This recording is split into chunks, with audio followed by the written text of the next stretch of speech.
Hey everyone, it's Brandon Laws here, your host of Transform Your Workplace. Today's a very special episode because we've got Moe Carrick back on the show. I interviewed Moe several years back. I want to say it was pre-pandemic, and our conversation previously about our book, Brave Space Workplace, ended up being the most downloaded episode in the history of this podcast. So wild, but the conversation was so rich and great that it's not surprising. Before we hit record this time, Moe and I had a really honest, heart-to-heart conversation just about what's going on in our lives.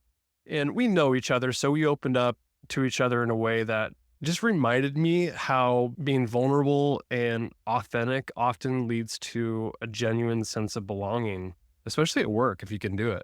You know those moments when you let your guard down and actually feel seen by the other person? That's what we're talking about today in this podcast. It's all about belonging because that's so important in the workplace. Before we get into the conversation with Moe, I wanted to give a quick shout out to our sponsor, Xenium HR. Xenium HR is rolling out this amazing 2025 learning and development program. Think about virtual workshops, on-demand courses, and leadership cohorts that fit your everyday business professionals. This program is great for employers to adopt. You can get all of these things unlimited for your entire team. So check them out if you're serious about growing your team's skills and culture. And as we get into the conversation with Moe, if you love what you heard, be sure to hit that subscribe button and leave a rating and review on your favorite podcast app. It helps us rank higher in the HR and leadership podcast rankings, and it helps people find the show and hopefully transform their workplace in a positive way.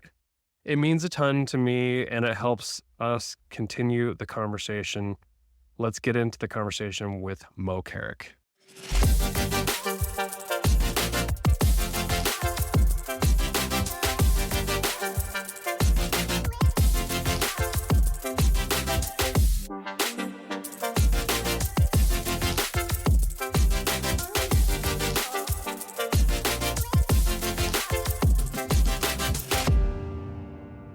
Moe, it is such a pleasure to have you back on Transform Your Workplace. Thanks for coming on. Absolutely. So good to be here again, Brandon. Thank you.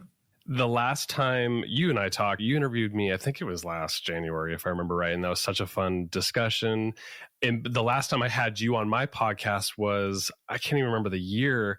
But what I do know, I rarely look at my stats of my podcast. I'm trying to add value. I don't really look at like, oh, the amount of downloads and likes. I don't like the vanity metrics. But I did sort all of my podcast episodes by most downloads. And the one we did on Brave Space Workplace is the top most downloaded podcast in our show. That crazy, right? That's crazy. I love that. I'm so honored. I wonder why. What did we say? Well, we're talking about work and purpose and creating a safe space at work. And that's more relevant than ever, isn't it? It so is. I just woke up this morning actually thinking about that. I feel so grounded in the fact that, when we're thriving at work, everybody wins. Absolutely. Our companies win, our families win, our communities win, our nation wins, and our world wins. It has me very grounded today around yes, it matters how we're doing at work. Since we had that conversation on our podcast here, you've done a lot of new stuff. You've written books, you've done TED Talks, I was watching a walk and talk video on Instagram yesterday. You're just so busy. But what's striking about you, Moe, is your attitude about work. You seem to love it, and you seem to have purpose and passion around it. I think this came from your mom, didn't it? At some point, I think she talked about, I think you quoted her saying, like, when you don't know what to do, just go work. And so what was that ingrained in you as a child? Yeah, I love that question. And I think it was. I think we do imprint a lot on our parents, don't we, in terms of how they view work. And my parents were very different. My mother was, she dropped out of Stanford to marry my dad, a decision she later came to regret because they divorced when his alcoholism took over our lives. And so she found herself a single mother of three and had to figure out what to do. She ended up becoming a associate level registered nurse, and then she became a bachelor's degree nurse, and she ended up getting her master's, and worked as a director of nursing units. And so she had a really, in hindsight, like a really big career. My dad was an architect, and he started his career in the heyday of architecture in the 60s, where, Frank Lloyd Wright was his contemporary, and he was an artist, but he had a vision for the homes we live in. But then you started being able to buy architectural plans in Sunset Magazine. And so his career didn't really necessarily go the trajectory that he wanted. But I feel like I saw in both my parents a real connection between their sense of who they were and the work that they did that was work, not just the work they did on behalf of our family or, being in community. And for different reasons. I think for my dad, it was about creativity, independence, and, kind of a purpose around art and around homes. And I think my mother was driven initially just by survival, and then ended up becoming a people leader. And I think began to be impassioned about, I can actually make things better for people. But my mom had a strong belief. She was from what I sometimes say, it was like the house of work, which is that you just do the next hard thing. And when you don't know what to do, you go to work. And my sister and I have joked about that. I think the article you saw maybe was talking about my sister, because my sister has 2 adult children who have pretty severe developmental delays. And she has talked about the sanctity of work. That's the other expression my mom used, like the sanctity of work. I can relate to that. Yeah, exactly. Where it's where you go, where you have a reason to be there. And on some of the hardest days, that really matters to us, whether we are paid for it or not. Yeah. What was your first taste of the working world that maybe ignited something in you that you're just like, oh, yeah, I saw it in my parents, but, until you started working, maybe you didn't really quite see it from their vantage point until you did. Like, what was that first experience? Yeah, it's funny because, like, for me, of course, I got to go way back, Brandon. I'm 62, so I'm like, oh, what was the first? And I was like a babysitter stuff. But when I was in high school, I had an amazing thing happen to me, which was that my guidance counselor, whose name was Dick Warren, he was guidance counselor in our school, but he also ran what has become now a world famous ice cream store. I grew up on Cape Cod, Massachusetts. This ice cream store is called Four Seas Ice Cream. It's near Hyannisport, which is where the Kennedy plantation was and is still.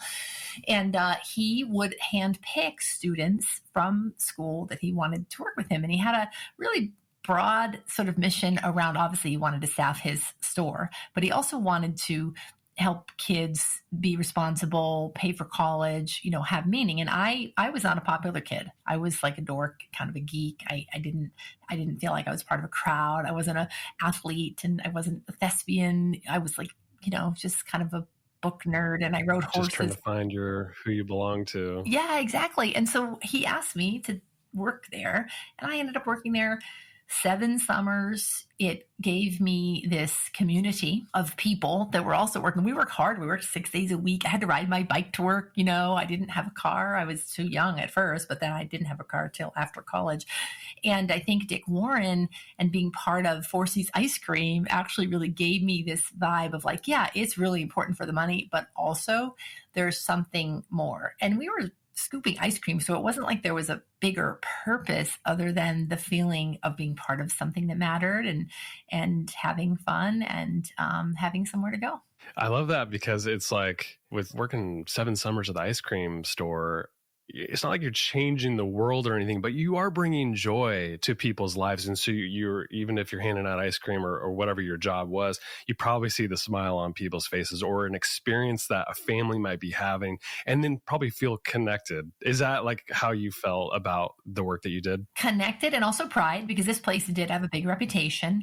And so I felt proud. Everybody loved Four Seas Ice Cream. It was only open in the summer, so you couldn't get the ice cream in the winter, And I was actually there this summer. I got to visit my brother, who still lives there, and we went to Four Seas, and our pictures were all on the walls. They used to do a staff picture every year, and I was like, oh, 1978, 1970, like there I am. And so it was that too. It was like being part of a group of young people that were all committed to working hard. We also at that job, my brother and I were talking about this because he went on to work there too. There was a little bit of a track for growth. So most of us would move up to become supervisors. It was the first time I had any kind of responsibility in that vein. And I was pretty young, to do that. So I think, yeah, I got lucky in that way. I love that because my sense is that, and we're going to get into this, most employers are not doing this right, where they don't get their employees connected to the overarching purpose, have a sense of belonging. And I think I dug up, I don't even know where this report came from, but a study by McKinsey was highlighting that over half employees leave an employer because they don't feel valued or any sense of belonging. So why do you feel like organizations might struggle with this? I'm sure, I know you're talking to organizations and leaders about this. So how do they turn it around? Well, it's not as easy as it would seem, right? Like I wish it was easier. But also, and I know you're seeing this in your work, that it's gotten a lot harder, I think, for organizations post COVID. It's gotten harder in some ways, it's got easier in some ways. So we've got a lot of remote work. We have people not co-located. We have global organizations that are, disconnected. So we don't even have proximity necessarily in terms of belongingness. But what I'm noticing is that our need for belonging, our desire to connect with other human beings has always been primary, right? We know that our need for human connection is as important to us as food, water, shelter, safety, and security, as Maslow specified in his hierarchy, but we have minimized the extent to which work fills that role, right? And yet, if you think about it, you're like, yeah, I'm working full time. I spend more time there than I do anywhere else. So it makes sense that I'm actually getting a lot of my belonging and my identity needs by the work that I do. So then I think it becomes challenging for the employer to figure out, well, how do we do that? How are employees discerning where they want to be, what purpose they find in that work, and then what is it that's on us to do to try to cultivate the feelings of belonging? And I think that it's a jointly owned responsibility. But to your point, what I see happen in organizations is that, the work itself drifts us away from why we're doing the work and what it means to be doing the work together, which is really purpose and belonging, because other things are like in our face. We got to make a profit. We got to have a good product. We got to serve our mission. So I don't know that it's necessary that leaders are choosing to ignore belongingness and purpose. I think that they just sometimes miss because other things take over. I mean, this work is hard, right? I mean, a lot of organizations were like dipping their toes into like, we need a diversity strategy. And then it's like, okay, we went so far there, but we forgot about inclusion and belonging and equity too. Like, so all of those things like need to be taken into account, because you can't just put a bunch of A players across different backgrounds and not bring them together with a sense of belonging and purpose in the organization. I think that's the hard job of a leader, is like, okay, we got a lot of great talent, a lot of great ideas, a lot of great cultural backgrounds. Now, how do we work together effectively as a team and rowing in the same direction? I feel like that's a really hard job of a leader in this day and age. What do you think? I agree 100%. And I also think for lack of a better word, there's a political dynamic that has really impacted how we think of belongingness in organizations, which is that I do think for a long time, we put belongingness and inclusion in the category of a separate function: diversity, equity, inclusion, DEI. And in the post George Floyd's murder, every organization in the land was going to be paying attention to that. Investments were made and promises were made. Now we've seen many of those promises and investments fall way back. DEI as a function and chief diversity officers, et cetera, have really suffered quite a bit of lack of interest and lack of connection to that work. And in fact, it's been politicized to be seen as a negative thing. So that's really a hard series of waves to ride for a purpose-driven leader or organization who is actually committed to creating a community of belonging. What we're doing and what we're seeing, and I'm curious how y'all are seeing this at Xenium, is that for us, it just recenters us that actually belongingness is central to your strategy, to your people and culture focus, how you design your organization. It just includes belongingness. How you train your leaders, it includes belongingness. We call that at Momentum, we call it the connection advantage. It's like if you're not working to help your people feel connected to you and to each other, then you're not actually going to get the results you want. So it's sort of like the pendulum swings, but then when we center it on like, this is actually how we do business, now it becomes easier to move away from the politicization, how you say that word, like the politics of it, more into the practical realities of why it matters. we at Zenium, you mentioned like we're seeing a lot, but we're also like trying to walk the talk. We're a consulting company, so we're like we have small, medium-sized organizations like leaning on us to like tell me the answers or help me through this. And we're like we're going through it too. We brought in a third party to do like I think it was like a 2-hour workshop on belonging, and it was such an eye opener. I mean, the people wanted it, and it was a hybrid. We have some remote employees, so we had to do it over Zoom, but just the engagement and just knowing that there's so much work to do and it's exciting and that we all want to just come together and build something great at our company and for our clients too, quite frankly. I mean, like part of this work is like, how do we understand this enough, what it takes from a belonging strategy standpoint that we can help our clients as well. So I'm sure you see it. There's a lot of work involved in this. There's a lot of work involved, and good for you guys for taking the step and investing in your own practice, right? Because I think we can teach what we practice, and we invest in the same way at Momentum. I think it's really, really important that we are doing the work, which sounds really sort of cryptic in a way, but to commit to understanding what belonging means, and then to notice and name what is it that I'm doing or that I'm failing to do that's making me effective in creating a culture of inclusion and belonging takes a lot of rigor. We have this equation we use at Momentum that goes like this: self-care plus team care equals a healthy, cohesive community. And what we're talking about here really is that team care side of the conversation, which is what is it that we're going to do to take care of us? Self-care is very much the part that we as employees and leaders do, which is how do I take care of me, which matters too. We need to be grounded and well in order to take care of us. But I think that work, it doesn't happen automatically. It often benefits from facilitation, from some time and some spaciousness to consider, like, how are we doing about this and where can we grow? I think one of the challenges when it comes to like inclusion and belonging, I don't know if it's like in the middle of both of those or more like belonging, but it's like, how do we as leaders make sure that every single person understands the work that they do contributes to the larger picture? And I know for like us, years ago, we created this like Zenium manifesto around transforming workplaces. And so we weave that into everything we're doing. I mean, I changed the podcast name to match that. We created a video series. We had that language all over our website, and like our clients started saying like, oh, it's transformational. So we started weaving that in, and then little by little, like the people, even the lowest level, saw how their work was contributing to like workplace transformation with our clients. And so like that was our big aha, was like language and just making sure that into all of our people practices that we wove that in. With companies that you're working with, are they doing a good job of connecting the dots, and how are they doing it that may be different than how like we did it at Zenium? Well, one of the things you're talking about that is so transformative, and I think it's true for many companies that we work with as well, probably similar, results than what you see, is we have to center, organizations really need to center on two key dimensions of their work. One is, why do we exist? Right? Why do we exist as an organization? What are we for? Even if you're producing widgets. Yeah. Why those widgets? What does that mean? So it doesn't always have to be a more, a high-minded social or environmental mission. I'm reminded many, many years ago, I had the chance to work with Nintendo of North America when the Wii was hitting the market. So they went from 3 billion to 8 billion in 2 years. And I was on that ride. Like, it was wild. That's crazy. It's crazy. And one of the things that we did was look at mission, vision, and values. And one of the things that they landed on around their bigger reason to exist, their really lofty mission, was to bring big smiles to people's faces.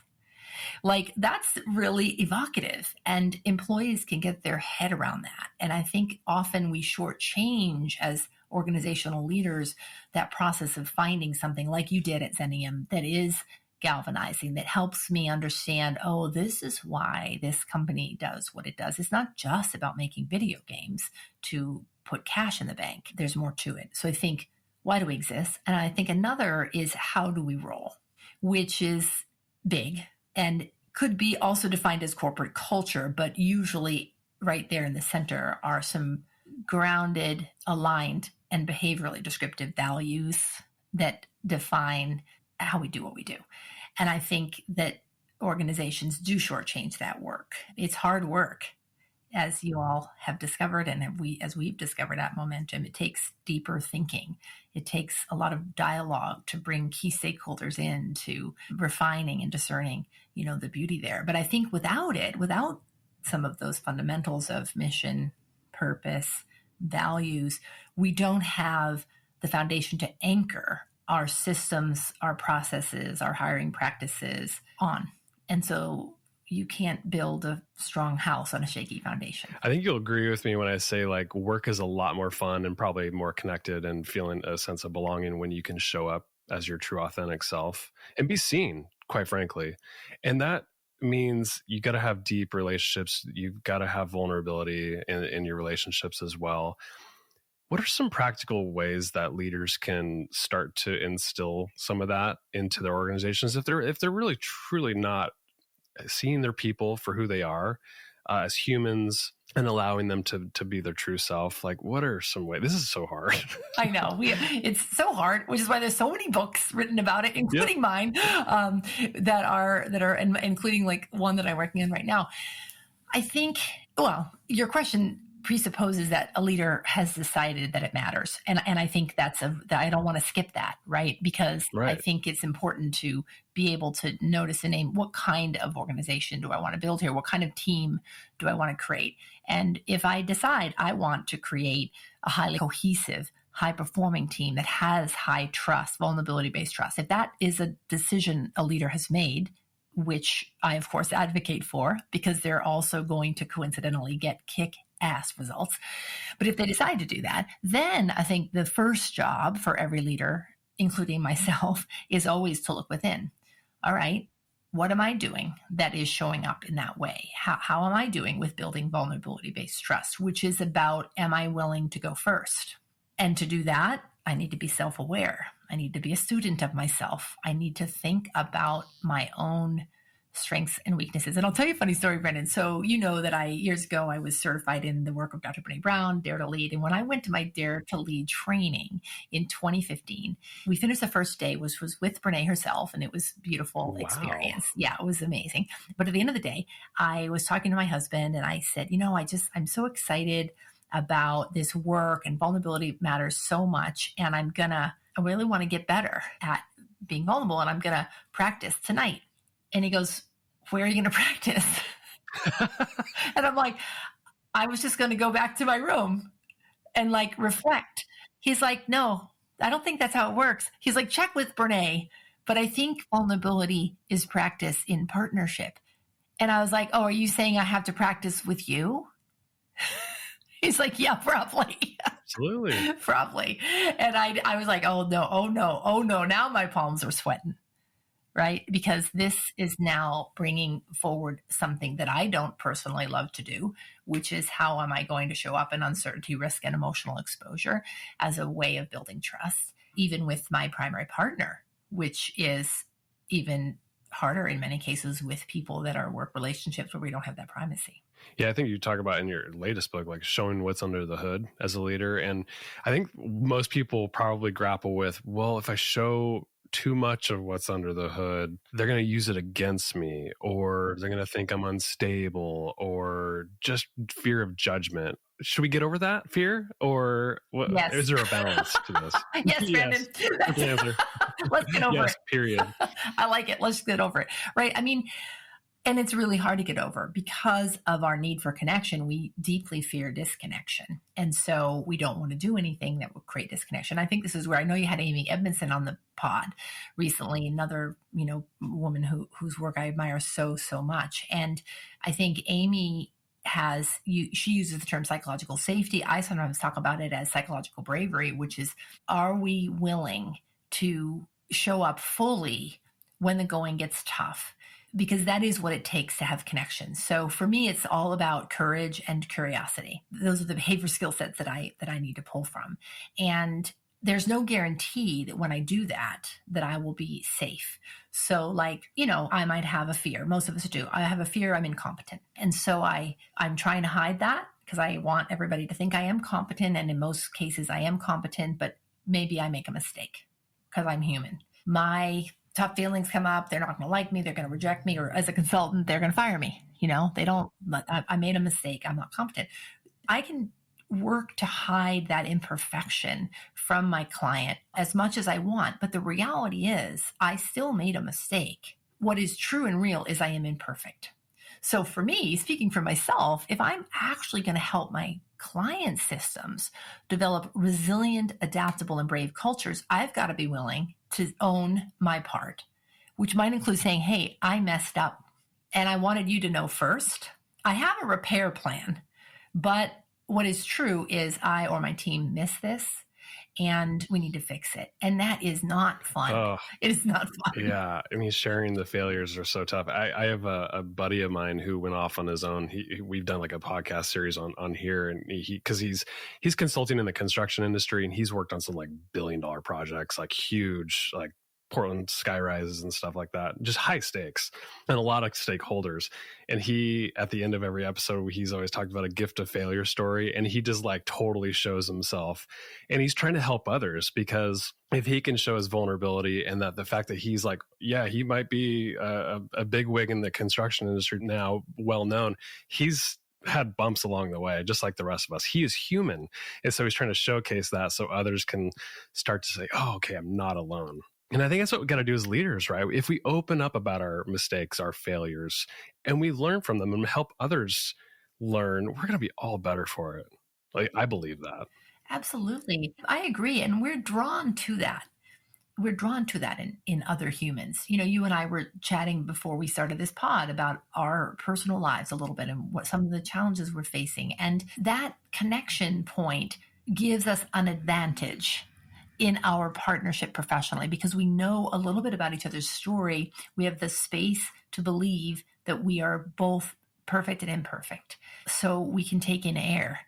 We can be real. And that plays out over and over and over again at work. And so I feel like one of the real challenges for leaders today is how to shift the outdated mindsets that we inherited, that we shouldn't do that, because we've got copious amounts of data that say that doing just that is how we create strong and vibrant cultures, how we create really resilient partnerships between leaders and employees. Like, we have data that tells us that those mindsets are going the way of the dodo bird, but that doesn't make it any less scary. You work with some big companies. You talk about like Nintendo.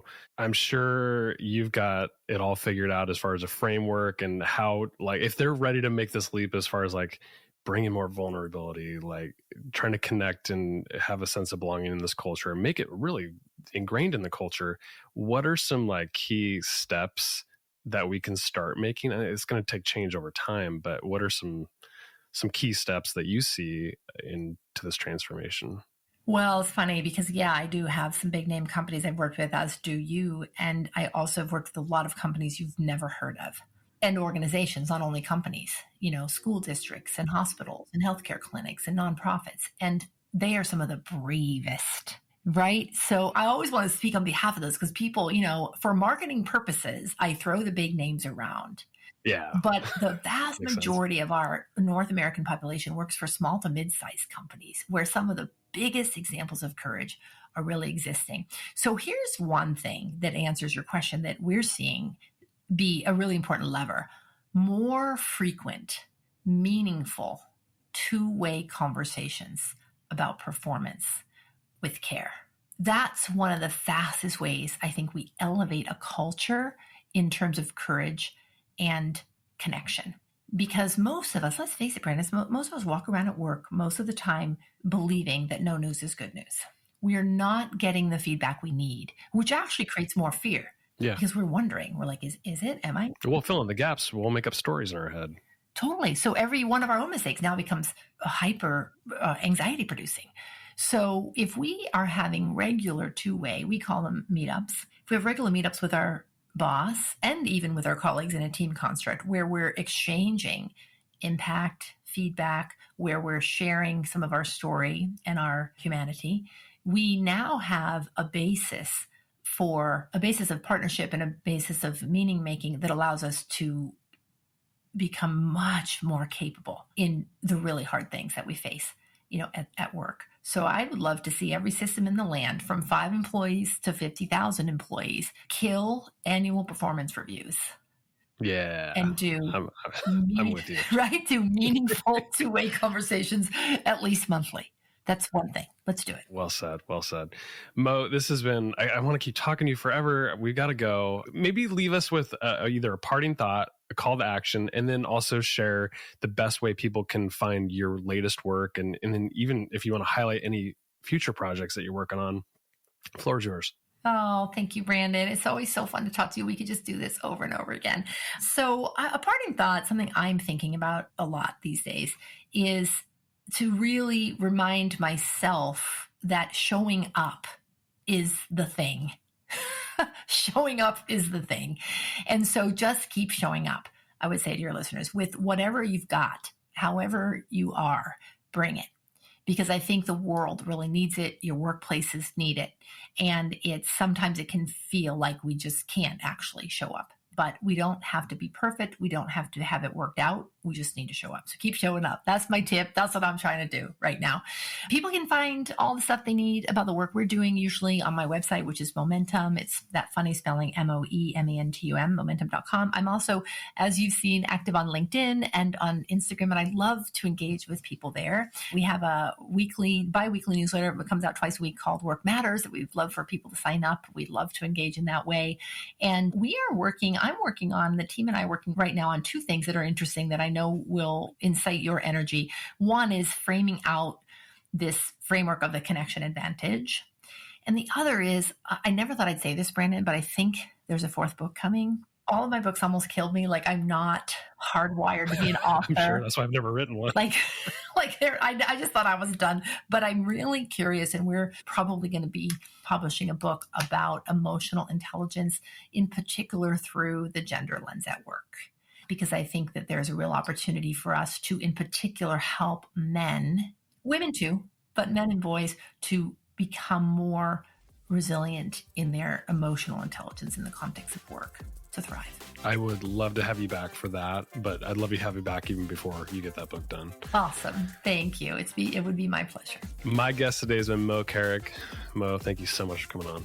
Thank you, Brandon.